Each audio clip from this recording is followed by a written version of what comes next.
Hello, this is Philip Campbell, and this video is for the honors course for the third lesson in my class Modern American History, 1865 to 2000. And in this class, we were talking about the settling of the American West and the Indian Wars.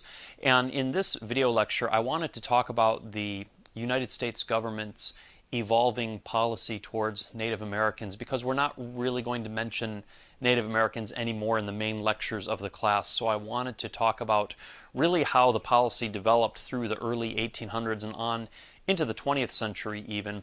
Before we do, I wanted to recommend some books though. When I talk about Indian removal and the 1830s, this book, Old Hickory's War, which is actually a biography of Andrew Jackson, it really goes into the theory behind the policy of Indian removal and how and why this was implemented by Jackson during the 1830s.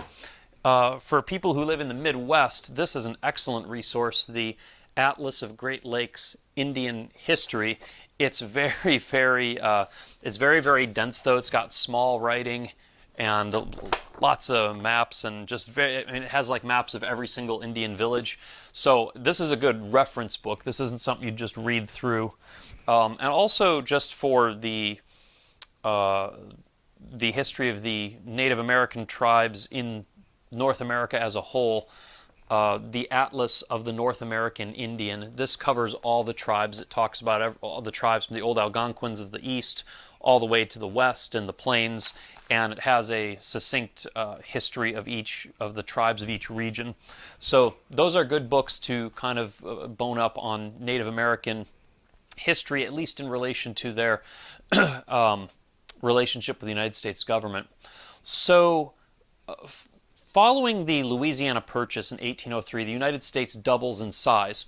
And going back to Thomas Jefferson, really, and some of the founding fathers, there's this idea that the Indians and the whites cannot live together. Jefferson believed that the Indians should probably be removed further west, that whites and Indians could not live amongst each other. There'd be mutual hostility, and the Indians would end up being exterminated by the whites if they weren't removed. So Jefferson believed that the Indians should be kept at arm's length and not have interaction with white society. And in the meantime, while they were out there, they could slowly be civilized, learn the ways of agriculture and sedentary life. Jefferson didn't enact any policy like this, but this was a common idea throughout the early part of the 1800s, the idea of Indian removal.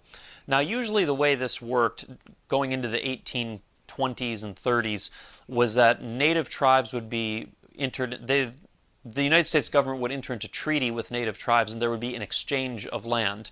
The government would say, we want the land you're on here in, say, Indiana or Minnesota or somewhere like that, and in exchange we will give you an equivalent amount of land west of the Mississippi in the Louisiana Purchase, which was then largely unsettled. So it was an exchange. The Indians give up their eastern holdings, and in return they would receive western lands, and they'd be expected to migrate west of the Mississippi.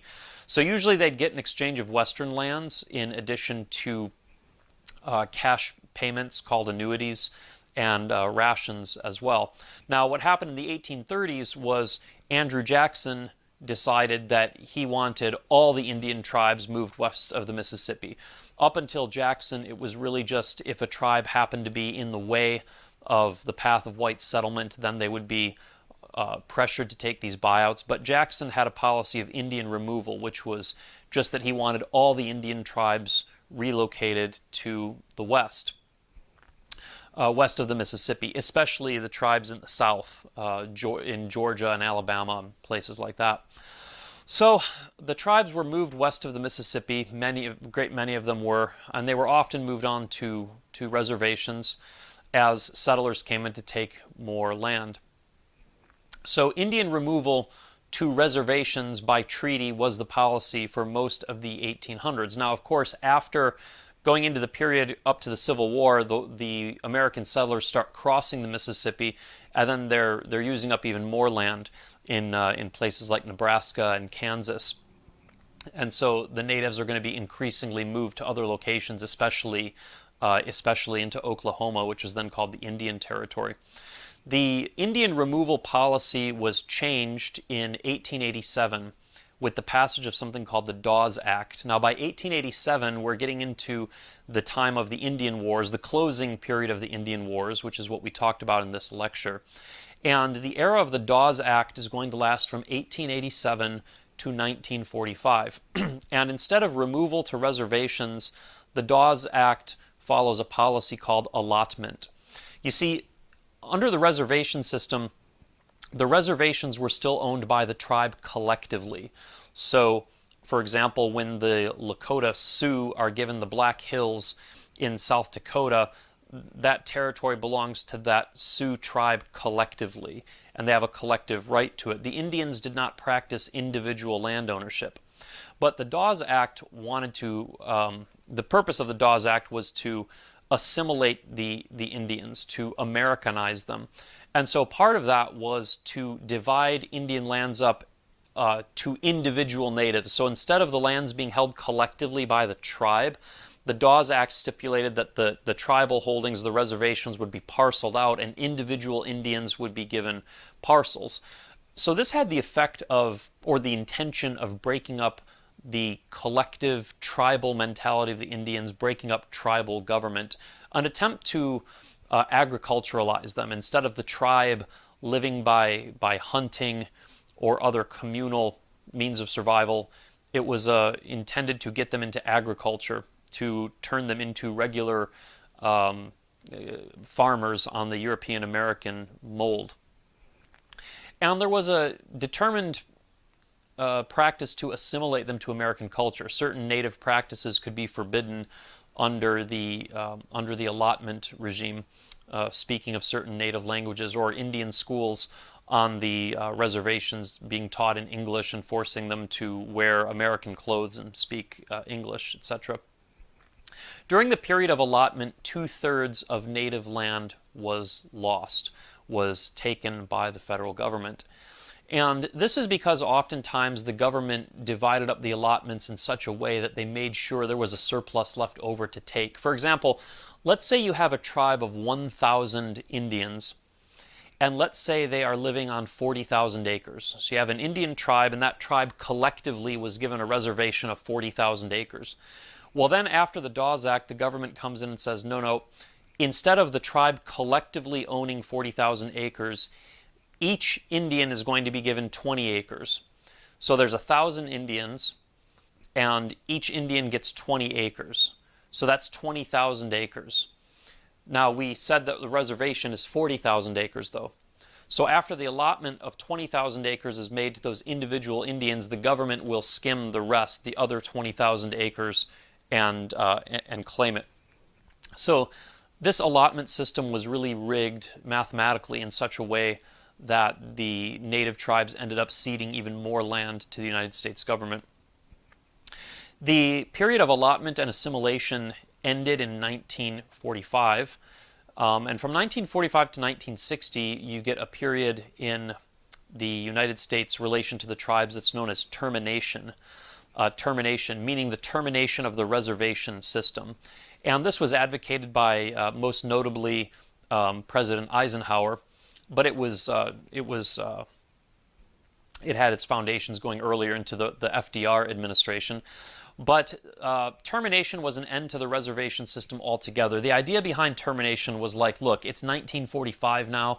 This reservation system has gone on long enough. It's the modern age. There's no reason that Indians can't totally assimilate into American culture, just move to the cities and become integrated into our society just like any other minority group would. And so what this practically meant was the end of the reservation system altogether, the end of the recognition of tribal sovereignty. So under termination, the United States government chose specific tribes that they felt were advanced enough to handle termination, and they would come in through various laws and terminate the tribal sovereignty. That is the recognition of the Indian tribe as a sovereign government. They would end federal trusteeship of reservations, which meant that native reservations often passed under state or local laws. And of course, as soon as that happened, the states and the municipalities would end up waging years-long legal battles with the Indian tribes to expropriate the tribal lands. And incentives to get the Indians to move to the cities where there was supposed to be better job opportunity. The fundamental notion of termination was if you can't change them, or if you can't change them, absorb them. If you can't change the way the tribes are, then just absorb them into mainstream society. Of course, Native American tribes aren't like other minorities. They've lived in tribal organization for thousands of years. And basically, the United States government, in its wisdom, just said, we don't want tribal government anymore, we're not going to recognize it. Now, it was under the presidency of John F. Kennedy that this turned around. From 1960 on, we have the end of termination and the beginning of a period of tribal self-determination. Kennedy wanted to restore the sovereign status of the Indian tribes, and under the Kennedy administration, going into the Johnson administration, many of the tribes who had suffered termination were restored, reservations were restored, and tribal sovereignty was recognized. And this culminated in the Indian Civil Rights Act of 1968. We often think of the Civil Rights Act of 1964 that had to do with black segregation, but 4 years later there was another Civil Rights Act, the Indian Civil Rights Act of 1968, which recognized the Indian tribal governments as sovereign governments. Further laws in the 1970s restored much more control to native lands and gave the tribal governments themselves much greater autonomy in the tribal territories. So as you can see, the American government's interaction, it's struggling to figure out the right policies with regards to Native Americans, did not end after the period of the Indian Wars. This went on and on, from the idea of Indian removal to reservation, through the allotment period in the 1880s up to 1945, then termination, and finally into the period of tribal self-determination. Obviously, the history of the United States government with the native tribes is very checkered, very spotty, full of mutual mistrust. And in the opinion of many people, it's too little too late now that we've finally gotten to tribal self-determination. So this is something that you're probably going to see continue to evolve as long as we have Native Americans and sovereign tribal governments. There's always going to be an evolving policy towards them. So don't think of this as just something that happened in the past. It's an ongoing thing that the United States government and the tribes are still groping their way towards.